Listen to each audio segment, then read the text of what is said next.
것은 다 하나님 은혜라. 나의 달려갈 길 다 가도록, 나의 마지막 호흡 다 하도록, 나로 그 십자가 품게 하시니 나의 나 된 것은. 이 시간 같이 보실 말씀은 로마서 9장 6절에서 18절의 말씀입니다. 예전에 한 방송에서 가족 간의 만남을 주선해서 대화로 갈등을 해결해주는 프로그램이 있었습니다.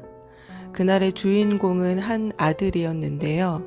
엄마와의 만남을 위해 신청을 했습니다.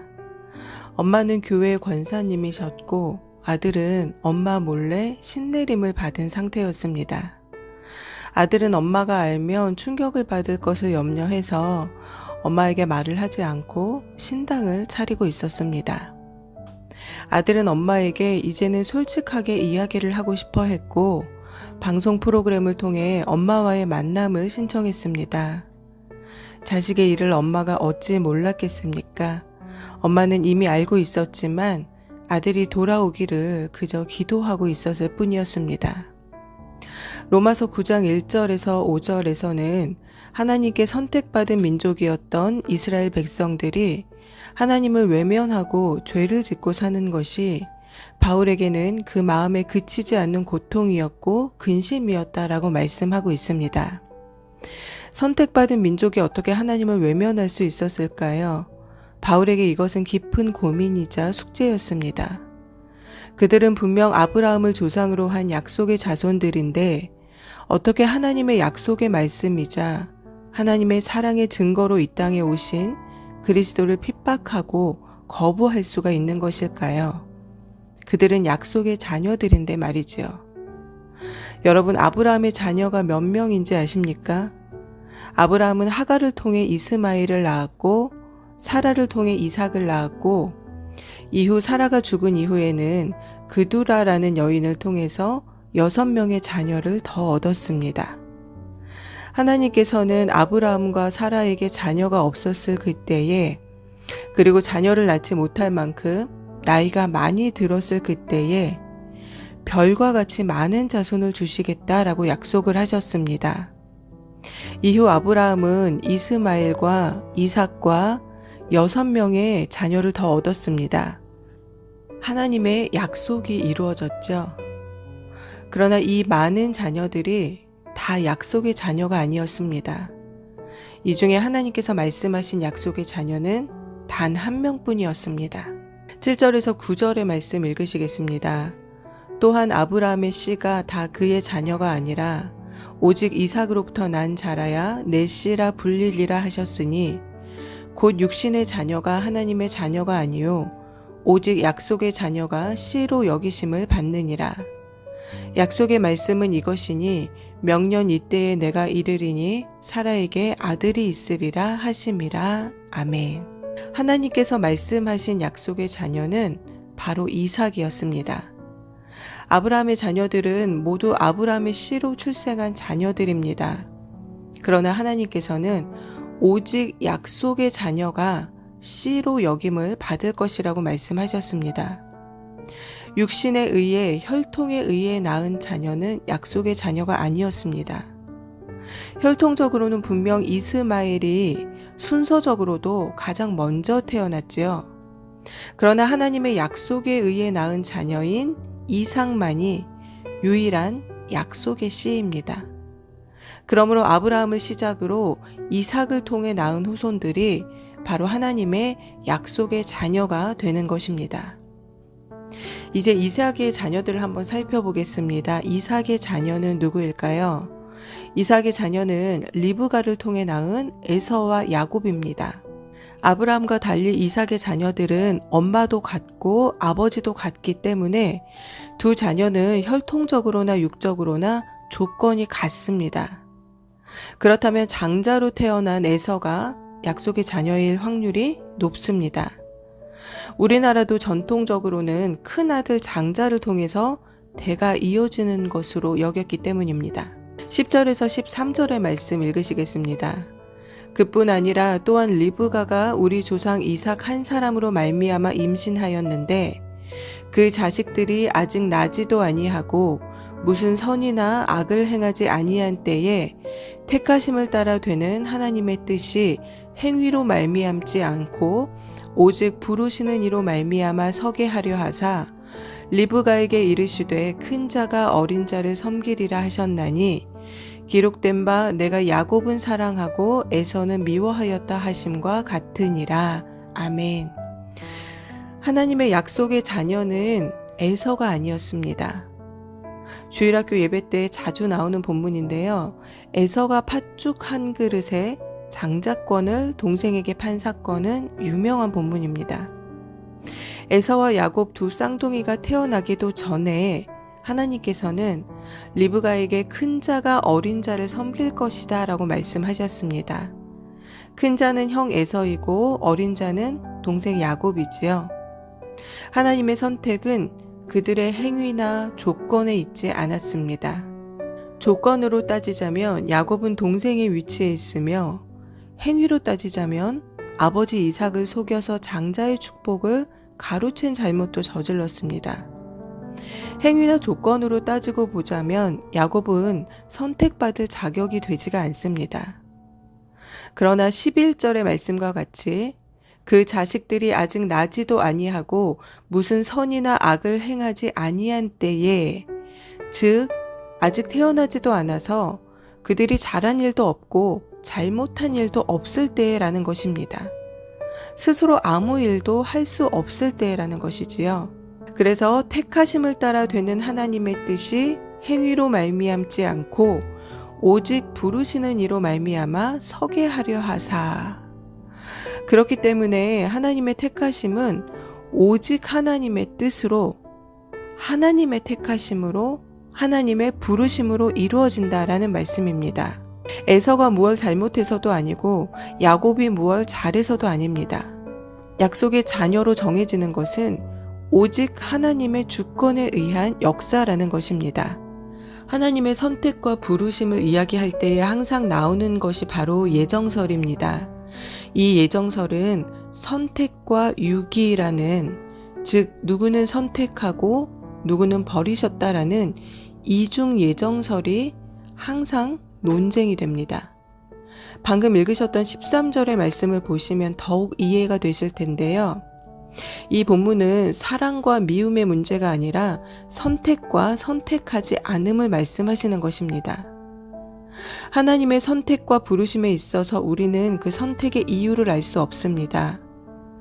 그저 사람의 행위에 의한 것이 아니라 하나님의 단독적인 주권적인 선택의 역사라는 사실만을 말씀해 주시고 있습니다. 구원의 원인과 근거가 어디에 있습니까? 하나님께서 우리를 구원하신 것은 우리의 행위가 있기 이전에 이미 결정하신 것입니다. 우리는 공평의 문제를 따질 것이 아니라 은혜로 구원받은 것을 오직 감사해야 합니다. 사람의 최종 목적지는 사망입니다. 이것은 죄로 인한 것입니다. 로마서 6장 23절에는 죄의 싹은 사망이요 하나님의 은사는 그리스도 예수 우리 주 안에 있는 영생이니라 라고 말씀합니다. 사람의 인생의 마지막 종착지는 영원한 사망이라는 것이지요. 그러나 하나님께서는 영원히 죽을 자들에게 영원한 생명의 길을 열어주셨습니다.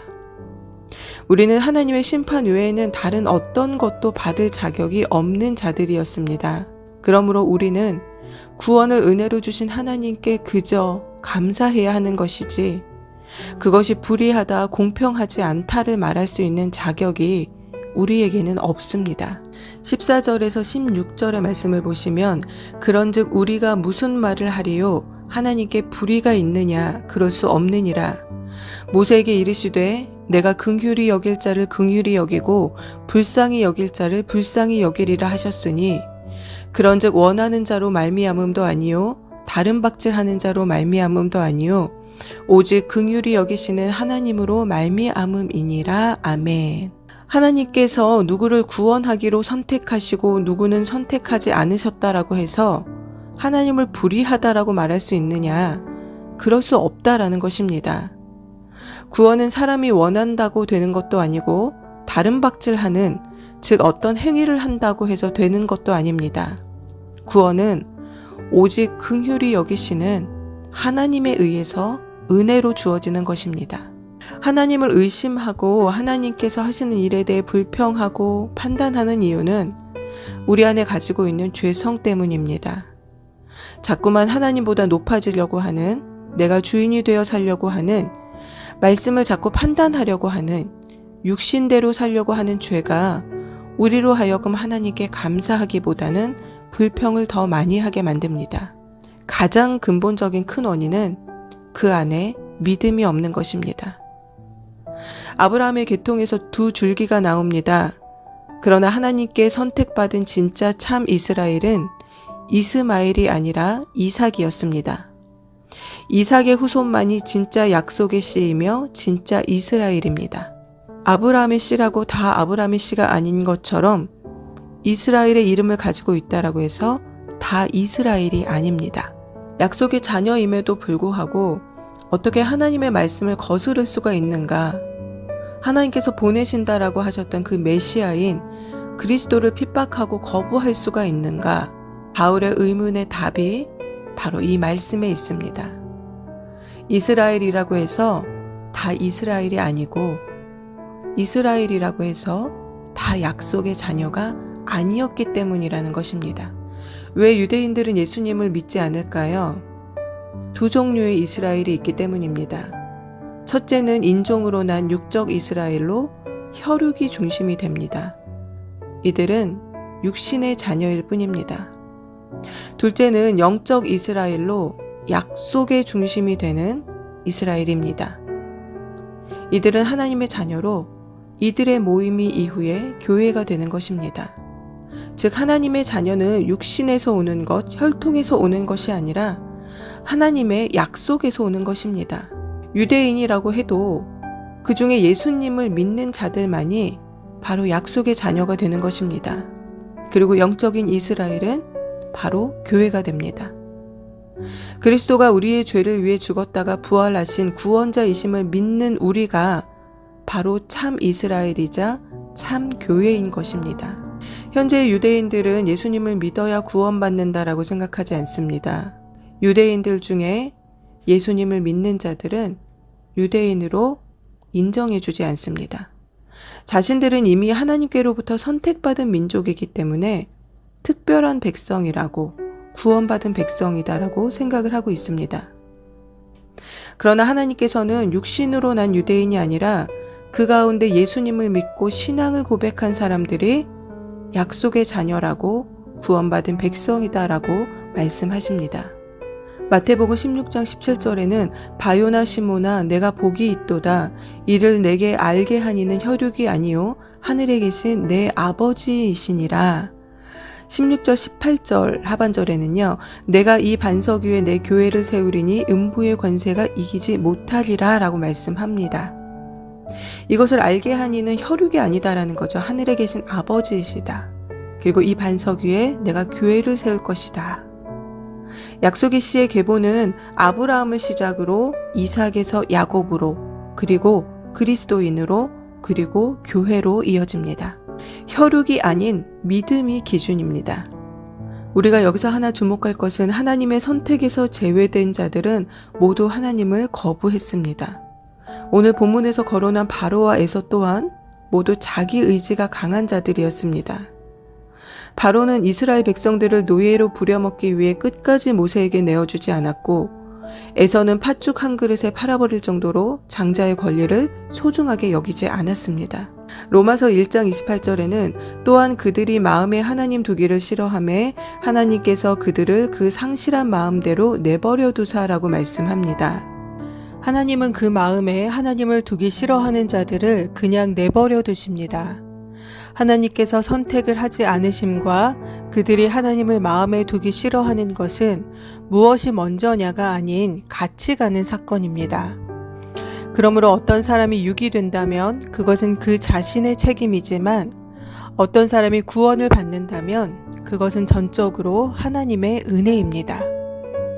우리가 주목해야 할 것은 누구는 구원받고 누구는 구원받지 못하느냐가 아닙니다. 어차피 인간은 하나님 앞에 모두가 죄인이며 모두가 심판을 받아야 할 존재입니다. 그러므로 하나님께서 인간 모두를 심판받게 놔두신다라고 해서 불의하다라고 말할 수 없습니다. 하나님의 긍휼하심으로 인해 어떤 사람들은 구원을 받게 되었습니다. 어떤 사람들만 구원을 받게 되었다라고 해서 하나님을 불의하다라고도 말할 수 없는 것입니다.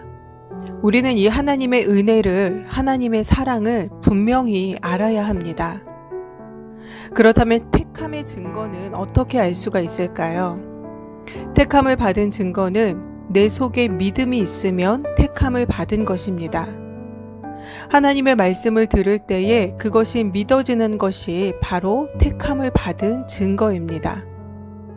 하나님의 말씀을 듣고 회개한다면 택함을 받은 자이지만 바로와 같이 오히려 강팍해진다면 그는 택함을 받지 못한 자입니다. 그리스도를 배교하고 부인하며 말씀을 가벼이 여기는 사람은 그 안에 믿음이 없다라는 증거입니다. 내 죄가 깨달아지고 내 죄로 인해 예수께서 피 흘리신 것이 믿어지고 그래서 말씀 앞에 머리가 숙여지고 회개가 터져나오고 눈물이 폭포수와 같이 쏟아진다면 그것이 바로 택함을 받은 증거가 됩니다. 또한 하나님의 선택과 부르심을 받은 사람은 어떤 일에도 겸손할 수밖에 없습니다. 이 모든 일이 하나님으로부터 온 것임을 알기 때문입니다. 그렇기 때문에 하나님께서 주신 것을, 하나님께서 하신 것을 내 공으로 내세우지 않습니다. 무언가를 자랑할 만한, 내세울 만한 선한 것이, 그러한 자격이 나에게는 하나도 없다라는 것을 분명하게 알기 때문입니다. 이러한 사람이 바로 하나님의 택함을 받은, 부르심을 입은, 구원받은 사람의 모습입니다. 또한 택함받은 자는 모든 것을 하나님께 의지합니다. 그리고 하나님의 뜻에 순종합니다. 바로는 마지막 장자의 재앙이 임할 때까지도 하나님의 말씀을 거부했습니다. 에서는 장자의 권리를 가벼이 여겼습니다. 가인은 예배를 가벼이 여겼고 하나님의 질책에 화를 참지 못하고 살인을 저질렀습니다. 택함을 받은 자는 자신의 힘을 의지하지 않습니다. 택하신 분이, 부르신 분이 그 삶의 모든 것을 책임져 주심을 믿기 때문입니다. 구원은 전적인 하나님의 은혜로 되는 것이기 때문에 이 은혜 안에 들어온 사람은 감사 외에 아무것도 고백할 것이 없습니다. 혈통으로 내려온 이스라엘이 진짜 이스라엘이 아니라 예수님을 믿는 자들이 진짜 이스라엘이고 영적 이스라엘이라고 성경은 말씀합니다. 그리스도를 믿는 자들은 하나님의 약속을 믿었고 그래서 하나님의 약속의 자녀가 되었고 교회가 되었습니다. 때로는 구원의 확신으로 인해 눈물 흘리며 회개하고 주를 위해 헌신하다가도 금세 마음이 식어서 완악하게 되는 사람들이 있습니다. 우리가 분명하게 기억해야 할 것은 감정과 기분에 따라 왔다 갔다 하는 것은 참 신앙이 아닙니다. 신앙은 감정과 기분을 의지하는 것이 아니라 하나님의 말씀을 의지하는 것이기 때문입니다. 오늘 말씀의 제목은 오직 감사입니다.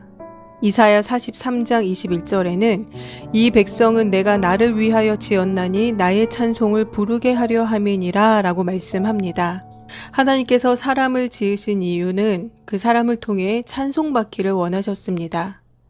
그러나 사람은 죄와 불순종으로 하나님을 외면하였습니다.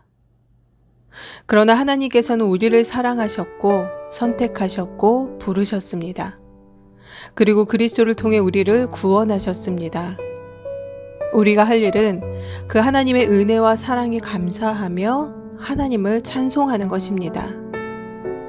그러나 우리는 구원의 은혜보다 생명을 주신 은혜보다 하나님의 자녀가 된 은혜보다 우리의 삶의 문제를 더 크게 생각할 때가 많습니다.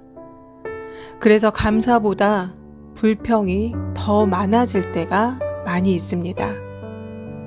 바울은 내가 자족하는 것을 배웠노라 라고 고백하였습니다. 그가 하나님께서 주신 것에 만족하며 감사함을 고백하게 된 것은 하나님께서 우리에게 주신 구원의 은혜가 얼마나 값진 은혜의 선물인지를 알았기 때문입니다.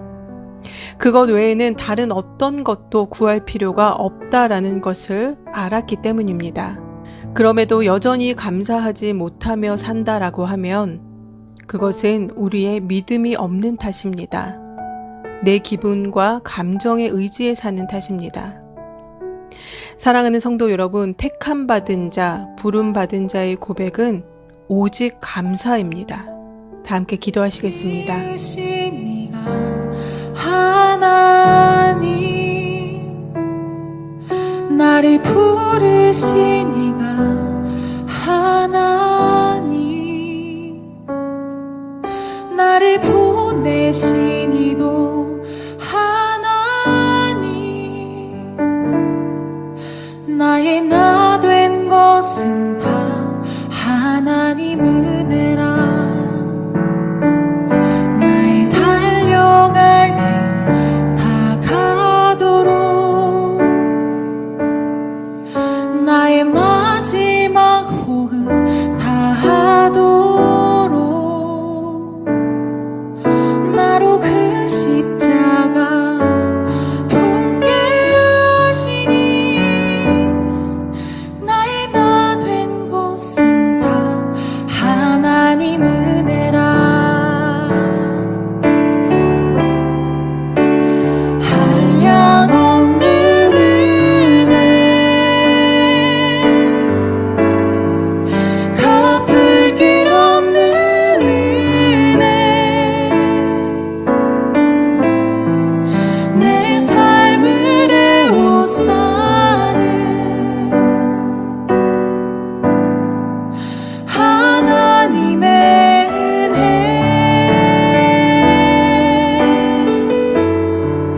나 주저없이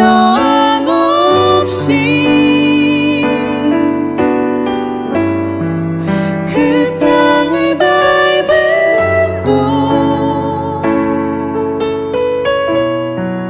나를 붙드시는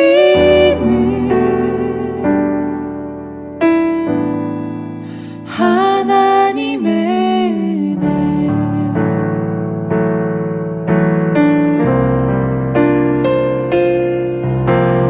달려갈 길 나가도록,